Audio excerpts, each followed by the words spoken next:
I really like to write at my desk in my room. I have a big Apple computer, a G6 I think it is, and I have a 30-inch monitor, and I have a keyboard that I've selected for maximum comfort. So I'm a very fast typist, and that keyboard has to really go fast, and the monitor has to pick up the words very, very fast with no lag. And I find Mac equipment to be excellent. And even though I may jot down ideas in my diary, I can rough in scenes in my handwritten diary, I can take notes in big sketchbooks, I still really have to be at my desk and at that comfortable computer to really write a chapter or a scene the way I want it done. I've often wished that wasn't the case. I wished I was more comfortable, say, with a laptop and could write in cafes and write in bed or different places, but it's really not true. I've got to go back to that machine that's fully equipped for everything, and that's what works for me. So I really do crave my office. I have to be in my office to write, and that's often influenced my decisions about travel in the past. I've had to make time at home to get my books done.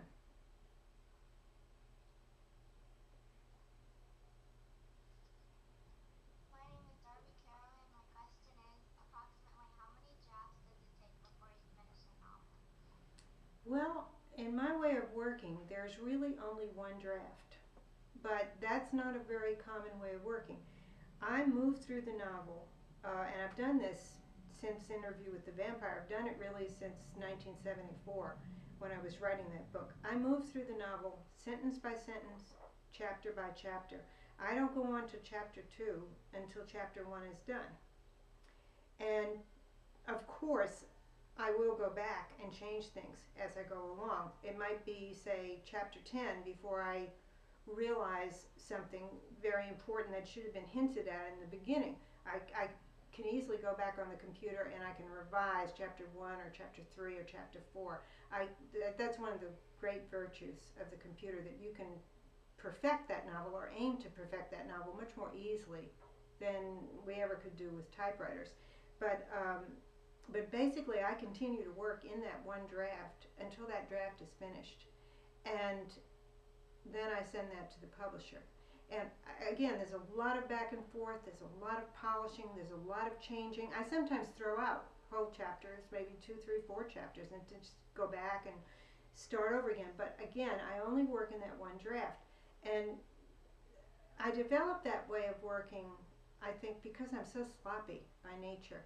And working in drafts, or trying to work in drafts, led me to have stacks of fragments all over my office, attempts at things. I couldn't get organized until, and writing a novel is very much about organization, and I couldn't really do it until I hit on that way of working in fair copy, in copy that I would send to the publisher, correcting all spelling, all punctuation, everything, getting that draft nearly perfect. That was always my goal. So with me, there aren't a lot of other drafts. Now, sometimes there have been. I've submitted novels and editors didn't like them and they didn't want to publish them. And that led me to take the novel in hand, think over what was said, and rewrite the novel. So there are a couple of other drafts of some of my novels, but it's very rare for that to happen.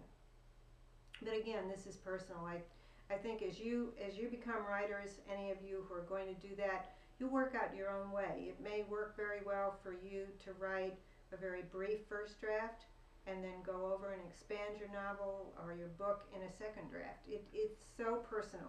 It really is, and I want to emphasize again that there are no rules.